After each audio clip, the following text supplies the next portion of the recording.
Some secrets are not buried with the dead. They wait. They wait in a locked drawer, inside a folded piece of paper, until the right hand finally opens it. In the kingdom of Rosmere, one such secret had waited for years, and when it was finally found, it would take everything that powerful people believed was already theirs, and place it in the hands of a woman nobody had ever taken seriously. Her name was Eleanor. She swept the corridors of the palace. She poured the tea. She stood quietly in the corners of grand rooms. And she had no idea that the late queen had written her name on the one paper that could change the future of the entire royal house. This is the story of that note, the woman who found it, and the family that would do anything to make sure it stayed hidden forever. Queen Beatrice of Everleigh had ruled Rosmere for 41 years, and when she passed away in her sleep on a gray autumn morning, the whole kingdom fell silent. She had been loved by ordinary people and quietly feared by her own relatives. For weeks after her death, the palace was full of black dresses and lowered voices. But behind the mourning, something colder was already moving. The great estates of the crown, the northern farmlands, the lakeside manor, the old forests, and the wealthy trading houses along the river were worth more than most people could imagine, and everyone assumed they would pass to one person, Lord Percival, the Queen's nephew, a confident man with a loud laugh and a very careful smile. He had spent years standing close to the throne, waiting. Now he believed his time had come. But there was one person in the palace who did not fully trust Percival, and that was Princess Marguerite, the Queen's only daughter. Marguerite was sharp, disciplined, and honest to a fault.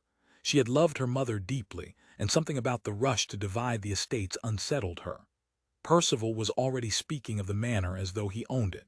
He was already dismissing servants, already inviting his friends to walk the grounds. Marguerite watched all of this with a quiet, growing suspicion. Her mother had been a careful woman. She planned everything. And yet, strangely, no clear final will had been found, only vague older papers that conveniently favored Percival. It did not sit right. So one evening, when the palace had emptied and the halls were dark, Marguerite did something no one expected. She went into her mother's private chambers alone, and she began to search. The Queen's chambers had been left almost untouched since her death, as though the room itself was still waiting for her to return. Marguerite moved slowly through it, touching the things her mother had loved, the small brass clock, the worn prayer book, the pressed flowers kept between the pages. She did not know exactly what she was looking for. She only knew that her mother would never have left something as important as her legacy to chance. Beatrice had always said that the truth hides in the places people are too lazy to look. So Marguerite looked in the places no one else would bother with. She checked the backs of drawers. She lifted the lining of the jewelry box. She ran her fingers along the underside of the writing desk. It was there beneath the desk that she felt it, a thin ridge of paper, folded and pressed flat, tucked into a narrow gap where the wood met the frame. Her heart began to beat faster. Carefully, so as not to tear it, she worked the paper free.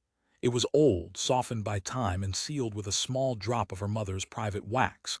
Marguerite recognized that seal instantly. No servant, no clerk, no minister had access to it. This was her mother's own hand, hidden by her mother's own choice. She sat down slowly on the edge of the bed, holding the folded note as though it were a living thing. For a long moment she simply stared at it, half afraid of what it might say. Then, gently, she broke the seal. The handwriting inside was unmistakably the Queen's, a little shaky near the end, but clear. And as Marguerite read the first lines, the color drained from her face. Her mother had not left the estates to Percival at all. In fact, the note stated plainly that Percival was never to be trusted with the crown's property, that he had already tried, more than once, to move money in ways he thought no one had noticed. But it was the next part that made Marguerite's breath catch in her throat. The Queen wrote that the true inheritor of the estates was to be a young woman living quietly within the palace itself, a woman the family had overlooked, ignored, and treated as nothing. A servant, Eleanor. Marguerite read the name 3 times to be sure. Eleanor, the soft-spoken girl who cleaned the eastern corridors and never asked for anything. Why her? The note explained only that the queen owed a debt of the heart that she could never speak aloud in life, and that Alina's connection to the family was real, older, and deeper than anyone knew. The full truth, the queen wrote, was kept in a second letter, sealed and held by a person she trusted completely.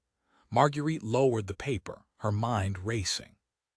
This changed everything, and she understood in that cold, quiet moment that if Percival ever learned this note existed, he would burn it without a second thought. Marguerite barely slept that night. By morning she had made a decision: she would tell no one, not yet. If she announced the note openly, Percival would simply call it a forgery or claim their mother had lost her mind in her final days. He had powerful friends among the ministers, and money buys many convenient opinions. No, she needed to move carefully. First, she had to find the second letter the note spoke of, the one that explained who Alina truly was. And second, she had to understand the girl herself before anyone else did. So the next day, Marguerite did something she had never done in her life. She sought out a servant. She found Alina in the eastern corridor, kneeling to polish the base of a tall window, sunlight falling across her tired hands. Alina jumped to her feet at once, bowing, apologizing for being in the way, her eyes lowered. Marguerite studied her carefully. There was nothing grand about the girl. Her dress was plain, her hands rough from work. And yet, now that Marguerite was truly looking, she saw something she had never noticed before: the shape of the girl's face, the line of her brow. It reminded her, faintly and strangely, of the old portraits of her mother's younger sister, a woman who had vanished from all family records long ago, a woman no one was allowed to mention. Marguerite kept her voice gentle and asked Alina simple questions. How long had she worked in the palace? Who had brought her here? Alina answered nervously, saying she had come as a small child, that an old woman had left her at the palace gates with only a name and a small silver locket, and that the kitchen master had taken pity and kept her on. She had never known her parents. She had no family. She said all of this without bitterness, as though she had made peace with being no one long ago. But at the mention of the locket, Marguerite's attention sharpened. She asked, as calmly as she could, whether Alina still had it. Alina nodded and drew it out from beneath her collar, a small, worn silver locket, tarnished with age. When Marguerite saw the crest engraved on its surface, her hands went cold. It was the private mark of the House of Everleigh, the same mark that sealed her mother's hidden note. This was no coincidence. This girl, this quiet servant polishing windows in the corridor, was carrying the proof of her own royal blood around her neck, and had never once known what it meant. Marguerite forced herself to smile, thanked Alina kindly, and walked away with her heart pounding. She now had two pieces of the puzzle. But somewhere in the palace, that second sealed letter still waited, and she was no longer certain she was the only one searching for it. She was right to worry. Percival was not a foolish man, and foolish men rarely climb close to a throne. He had noticed the change in Marguerite, the way she now lingered in the old wings of the palace, the way she asked quiet questions of the older servants, the way her eyes followed a certain window girl a little too often. Percival did not yet know about the note, but he sensed that something was slipping out of his control, and men like him do not wait to be surprised. He went to the one person who had served the queen longest, an elderly steward named Aldous, and he began, gently at first, to ask what secrets the old man might be keeping. What Percival did not know was that Aldous was the very person the queen had trusted with the second letter. For years the old steward had guarded it, waiting for a sign, unsure who to give it to now that his queen was gone. When Percival came to him with warm words and veiled threats, Aldous understood at once what was happening. He said nothing of the letter. He played the tired, forgetful old servant, bowing and mumbling until Percival lost patience and left.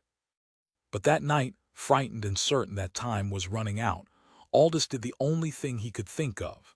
He found Princess Marguerite, pressed the sealed letter into her hands, and whispered that the queen had ordered it be opened only when the rightful heir was in danger. That time, he said, had come. Marguerite opened the second letter in the privacy of her own rooms, and at last the whole truth lay before her. Years ago, Her mother's younger sister had fallen in love against the family's wishes and borne a child in secret. To protect the family's pride, the sister had been erased from every record and the baby had been quietly given away. That baby was Alina. She was not a random servant at all. She was the queen's own great-niece, blood of the House of Everleigh, hidden away by shame and guilt. The queen had spent her final years trying to make it right, and this was her way. The estates, the manor, the farmlands, all of it, were to pass to the child her family had once thrown away.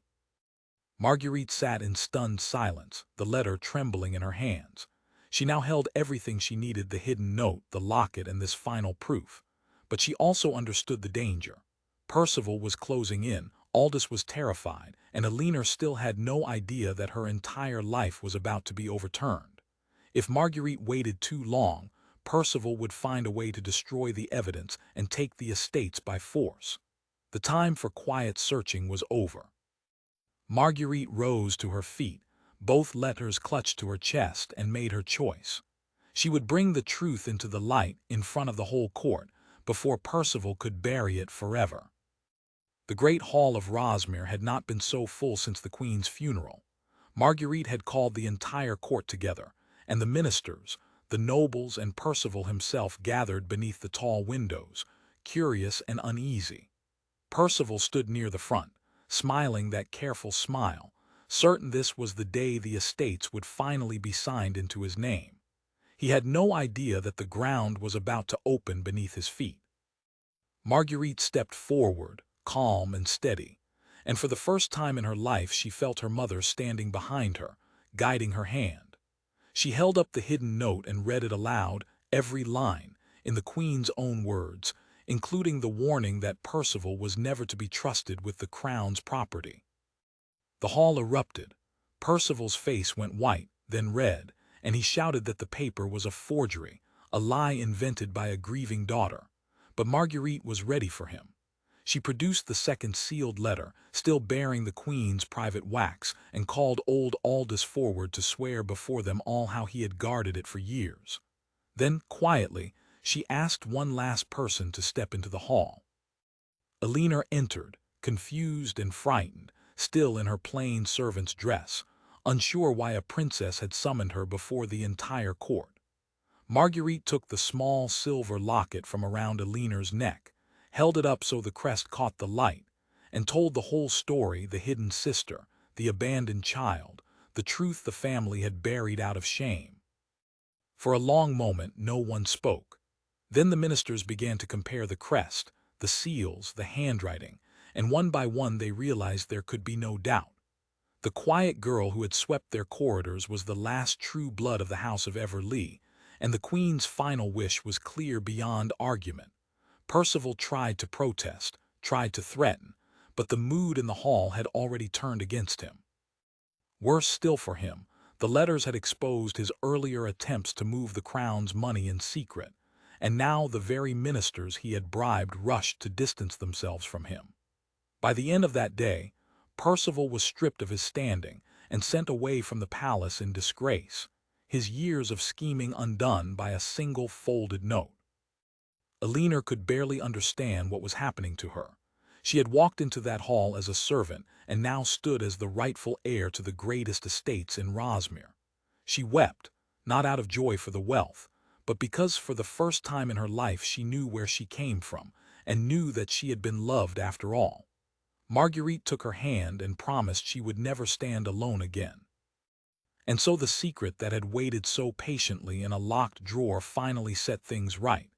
The overlooked girl was raised up, the proud schemer was brought low, and the truth, once found, could never be buried again.